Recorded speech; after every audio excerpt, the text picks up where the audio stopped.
दोस्तों नमस्कार। आप सुन रहे हैं 91.2 एफएम पर बदलते शहर की धड़कन हेलो हल्द्वानी।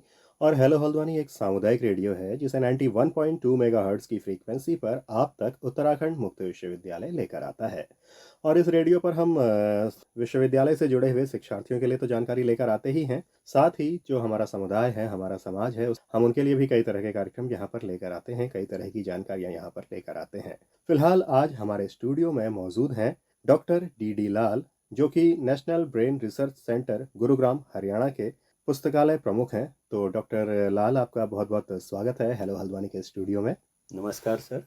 उत्तराखंड मुक्त विश्वविद्यालय में इन दिनों कुछ जो ओपन सोर्स सॉफ्टवेयर्स होते हैं लाइब्रेरी ऑटोमेशन के लिए, तो उनको लेकर के वर्कशॉप यहाँ पर चल रही है। तो इसके साथ ही कि आम आदमी भी किस तरीके से किसी डिजिटल लाइब्रेरी से जुड़ सकता है, इस बारे में भी हम आज बातचीत करेंगे। और साथ ही लाइब्रेरी साइंस के जो शिक्षार्थी हैं वो किस तरीके से इन सॉफ्टवेयर्स को यूज़ कर सकते हैं। ख़ास तौर पर हम बात करेंगे सोल सॉफ्टवेयर के बारे में डॉक्टर लाल से। तो डॉक्टर लाल, सबसे पहले हम आपसे जानना चाहेंगे आपका कहाँ जन्म हुआ और उसके बाद आप जो यहाँ एनबीआरसी गुरुग्राम हरियाणा तक पहुँचे हैं, कैसे आप पहुँचे हैं और कितना कहाँ से आपकी पढ़ाई हुई और कैसे कैसे आप यहाँ पहुँच पाए। धन्यवाद सर। मेरा नाम डॉक्टर डी डी लाल है और मैं बेसिकली बक्सर का रहने वाला हूँ। मेरा जन्म बक्सर बिहार में हुआ है और बिहार से मैं दिल्ली आया 1991 में 91 सन 1991 में मैं दिल्ली आया। दिल्ली में हमने कंप्यूटर कोर्स किया। कंप्यूटर कोर्स करने के साथ हमने 10 साल तक प्राइवेट जॉब करी।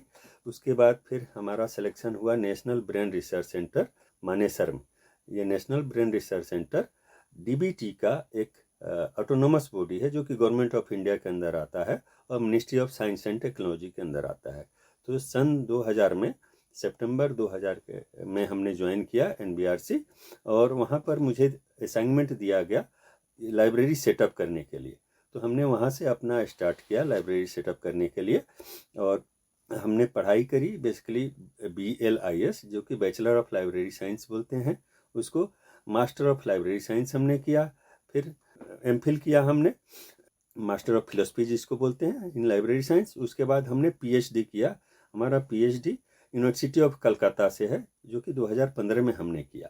उसके बाद हमारा जो है NBRC में फ्रॉम ग्रास रूट लेवल हमने लाइब्रेरी सेटअप किया। वहाँ पर 2 बुक से हमने स्टार्ट किया और आज के डेट में मतलब कि थाउजेंड्स में कलेक्शंस है जो कि बहुत ही अच्छा कलेक्शंस किया जाएगा। और उसको किस तरह से मैनेज किया जाता है, किस तरह से लाइब्रेरी स्टार्ट किया जाता है, वो सारा प्रोसेस हमने सिंगल हैंडेडली उसको किया। उसके बाद हमारा 25 साल हो गया अभी उस इंस्टीट्यूट में हमारा। इसके बाद हमें असाइनमेंट दूसरा दिया गया 2009 में जो कि डीबीटी इंस्टीट्यूशंस के लिए एक कंसोर्टिया बनाना था। और उस कंसोर्टिया के लिए हमने वर्कआउट किया 2008 से, चूँकि 8 में हमें असाइनमेंट दिया गया था कि आपको एक डीबीटी का इलेक्ट्रॉनिक लाइब्रेरी कंसोर्टिया बनाना है जिसमें सारे डीबीटी के इंस्टीट्यूशंस आ जाएं। तो हमने स्टार्ट किया था 2009 में हमने लॉन्च किया। 10 डीबीटी इंस्टीट्यूशंस उस टाइम थे। तो अभी के डेट में 18 डीबीटी इंस्टीट्यूशंस हैं और टोटल रिसोर्सेस जो हैं 1700 प्लस रिसोर्सेस ऑनलाइन, ये सारे सब्सक्रिप्शन होते हैं, ऑनलाइन जर्नल्स होते हैं जो कि जितने भी कंसोर्टिया के मेंबर होते हैं वो एक्सेस कर पाते हैं। और इसमें नॉर्थ ईस्ट के भी 18 इंस्टीट्यूशंस हैं। तो टोटल 35-36 इंस्टीट्यूशंस इसमें इन्वॉल्व थे जो कि ऑनलाइन एक्सेस कर रहे थे। और after 2025 it was merge with that ONOS। 2024 तक हमने सिंगल हैंडेडली मैनेज किया और ये 75 करोड़ का बजट का ये प्रोग्राम था। हम लोगों को जो नेशनल ब्रेन रिसर्च सेंटर है इसको असाइन किया गया था और हमने सिंगल हैंडेडली मैनेज किया था इसको। और 2025 में वन नेशन वन सब्सक्रिप्शन आया, गवर्नमेंट का एक प्रोजेक्ट है जिसके अंदर जितनी भी गवर्नमेंट कंसोर्टिया थी, जैसे CSIR का हो गया, NKRC कंसोर्टिया था, सेरा कंसोर्टिया एग्रीकल्चर वालों के लिए था, हेल्थ वालों के लिए कंसोर्टिया था, DRDO था, तो सभी को मर्ज करके वन नेशन वन सब्सक्रिप्शन के अंदर सभी कंसोर्टिया को मर्ज किया गया और इसको वन नेशन वन सब्सक्रिप्शन के अंदर ला दिया गया। और सारे फंड्स जो है हम लोगों को डाइवर्ट करके इनफ्लिमिनेट अभी मैनेज कर रहा है वन नेशन वन सब्सक्रिप्शन। तो उसके अंदर हमने ये सारा अभी हम लोग इनफ्लिमिनेट के थ्रू सारा रिसोर्सेज जितने भी गवर्नमेंट इंस्टीट्यूशन है सबको फ्री मिल रही है। तो डॉक्टर लाल, जैसे आपने कहा कि ये सभी के लिए फ्री रिसोर्सेज हैं। सबसे पहली चीज़ कि डिजिटल लाइब्रेरी क्या है? और डिजिटल लाइब्रेरी में लाइब्रेरी ऑटोमेशन क्या है? और लाइब्रेरी ऑटोमेशन के लिए कौन-कौन से सॉफ्टवेयर्स हैं ख़ास तौर पर, और कौन-कौन से सॉफ्टवेयर्स ऐसे हैं जो ओपन सोर्स सॉफ्टवेयर्स हैं?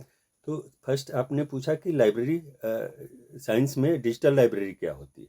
तो डिजिटल लाइब्रेरी वो होती है जिस लाइब्रेरी में सारी रिसोर्सेस जो होती है डिजिटली एक्सेस की जाती है।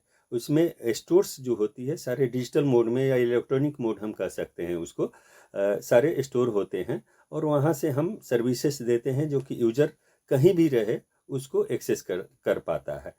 पहले क्या होती थी, फिजिकल मोड में होता था तो यूजर्स को लाइब्रेरी आना कंपलसरी होता था। आज का दौर जो है चेंज हो गया है और अभी के दौर में सारे यूजर्स चाहते हैं कि वो जहाँ भी रहें वो अपना एक्सेस वहाँ से कर पाएँ। तो डिजिटल लाइब्रेरी का ये बेनिफिट है कि कोई भी एक रिसोर्सेस है जो सब्सक्राइब किया जा रहा है या जो एक्सेस दिया जा रहा है, साइमल्टेनियसली सारे एक साथ उसको एक्सेस कर पाएंगे। हम अगर डिफरेंस समझते हैं फिजिकल और डिजिटल में, तो फिजिकल में जैसे कि एक सब्सक्रिप्शन को इंडिया टुडे सब्सक्राइब किया, किसी एक ने अगर बोरो कर लिया तो केवल वही पढ़ सकता है। ऑनलाइन में क्या होता है कि कोई एक रिसोर्सेस किसी ने सब्सक्राइब किया, किसी इंस्टीट्यूशंस ने, किसी लाइब्रेरी में, तो सारे यूजर्स एट ए टाइम सभी एक साथ पढ़ पाएंगे। तो ये फीचर्स जो है डिजिटल लाइब्रेरी का है ना। तो अभी दूसरा क्वेश्चन है कि ऑटोमेशन सॉफ्टवेयर क्या होते हैं। तो ऑटोमेशन सॉफ्टवेयर ये होते हैं जो मशीन के द्वारा, जो कंप्यूटर के द्वारा सब कुछ मैनेज किया जाता है, उसको ऑटोमेशन सॉफ्टवेयर जनरली बोला जाता है। कि मशीन से हम लोग सारे सॉफ्टवेयर के थ्रू हम लोग सारे मैनेज करते हैं, चाहे वो सर्कुलेशन हो, चाहे एक्विजिशन हो, या चाहे ओपेक फैसिलिटी है, ऑनलाइन एक्सेस पब्लिक कैटलॉग होता है, ये सारा लाइब्रेरी का सर्विसेज है। तो हम लोग ऑटोमेशन के थ्रू हमें रिपीट वर्क नहीं करना पड़ता है, कंप्यूटर एट ए टाइम वो सारा वर्क करके देता है और कंप्यूटर से हमें ये फैसिलिटी मिलती है कि उसको एक्सेस और सर्विसेज सारा हम लोग कंप्यूटर के थ्रू कर सकते हैं। ऑटोमेशन सॉफ्टवेयर के बारे में जो हम बताएं तो बहुत सारे लाइब्रेरी में ऑटोमेशन सॉफ्टवेयर है, जैसे कि सोल हो गया, सॉफ्टवेयर फॉर यूनिवर्सिटी लाइब्रेरी, ठीक है। तो इन्फ्लिमनेट का बनाया हुआ है SOUL, software for university libraries. तो एक तो ये सॉफ्टवेयर है। दूसरा लिब्सिस है, लिब्सिस सॉफ्टवेयर जो गुड़गांव का लिब्सिस कंपनी है उसका बनाया हुआ है। और डेलनेट का भी एक सॉफ्टवेयर है, डेलपिल, ठीक है। दूसरा है कोहा सॉफ्टवेयर है जो कि फ्री है सभी के लिए, ओपन सोर्स है, कोई भी इंस्टॉल करके उसको एक्सेस कर सकता है। इसके बाद DSpace सॉफ्टवेयर है। तो ऐसे करके बहुत सारे सॉफ्टवेयर जो है, एलिस सॉफ्टवेयर है। तो ये सारे जो है लाइब्रेरी सॉफ्टवेयर, डिफरेंट टाइप के लाइब्रेरी सॉफ्टवेयर अवेलेबल हैं। कुछ कमर्शियल हैं, कुछ फ्री हैं। तो ज़्यादातर लोग एक्सेस करते हैं इन सब सॉफ्टवेयर के थ्रू। और कुछ सॉफ्टवेयर ऐसे हैं जो कि ट्रायल वर्जन पर होते हैं कि आप कुछ लिमिटेड एडिशन उसका एक्सेस कर पाएंगे। तो उसमें एक सोल है जिसमें कि बीटा वर्जन अभी आया हुआ है, जिसमें कोई भी यूजर अपने आप को रजिस्टर्ड कर सकता है और इसमें काम कर सकता है, उसको समझ सकता है। अगर लाइब्रेरी फील्ड का है तो सारे मॉड्यूल्स, उसमें 6 मॉड्यूल्स होते हैं जो कि एडमिनिस्ट्रेशन है, एक्विजिशन है, सर्कुलेशन है, कैटलॉगिंग है और ओपेक है, ठीक है। तो ये सारे मॉड्यूल एक्सेस कर पाएंगे। जैसे आपने सोल सॉफ्टवेयर की बात की, यानी कि सॉफ्टवेयर फॉर यूनिवर्सिटी लाइब्रेरी, तो ये जो सॉफ्टवेयर है, क्या ये सॉफ्टवेयर ओपन सोर्स सॉफ्टवेयर है एक, और दूसरा क्या आम आदमी भी इस सॉफ्टवेयर के थ्रू लाइब्रेरी को एक्सेस कर सकता है? इस सॉफ्टवेयर का बेसिकली जो डिजाइन किया गया है, इन्फ्लिमनेट, इंफॉर्मेशन फॉर लाइब्रेरी नेटवर्क, ये अहमदाबाद में है। ये मिनिस्ट्री ऑफ HRD या मिनिस्ट्री ऑफ एजुकेशन अभी हम कह सकते हैं, उनका एक ऑटोनोमस बॉडी है, उनके द्वारा ये डेवलप किया गया है। तो बेसिकली ये सारे यूनिवर्सिटीज और जो गवर्नमेंट इंस्टीट्यूशन है उनके लिए ये किया गया था डेवलप। और इस सॉफ्टवेयर का 3 वर्जन है। एक तो लोएस्ट वर्जन है जिसमें कि जो limited edition, suppose that limited edition तक उसमें रिसोर्सेज का एंट्री कर सकते हैं। एक उससे एडवांस वर्जन है।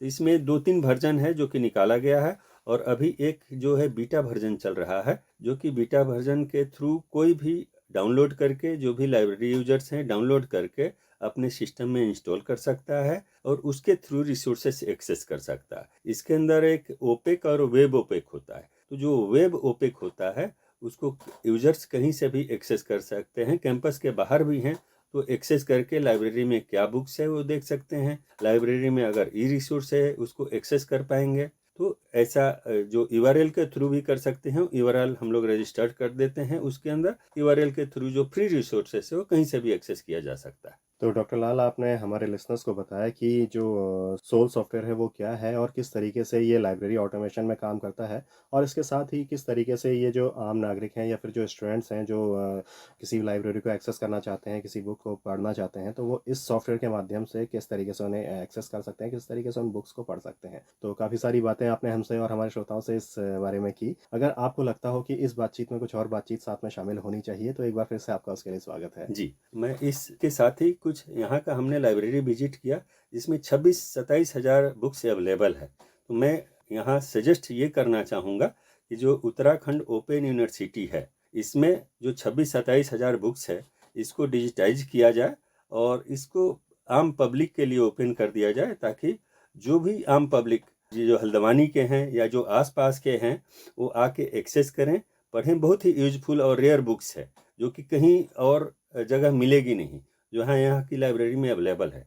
तो मेरा मानना ये है कि अगर इसको पब्लिक के लिए एक्सेस कर दिया जाए तो हमारे आसपास के जितनी भी पब्लिक है, जो यूजर्स हैं, वो काफ़ी बेनिफिटेड होंगे इससे। तो डॉक्टर लाल, एक समय सीमा के अंदर में आपने हमारे श्रोताओं के सामने काफ़ी बेहतरीन और महत्वपूर्ण जानकारी रखी, और आपका भी शायद अभी समय हो रहा है क्लास के लिए। तो डॉक्टर लाल, जितनी भी आपने जानकारी हमसे और हमारे श्रोताओं से साझा की, उसके लिए आपका बहुत बहुत धन्यवाद।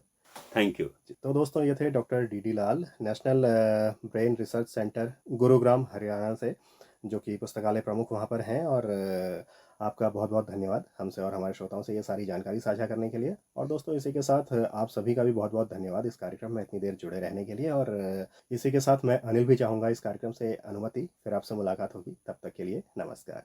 Thank you Anil ji.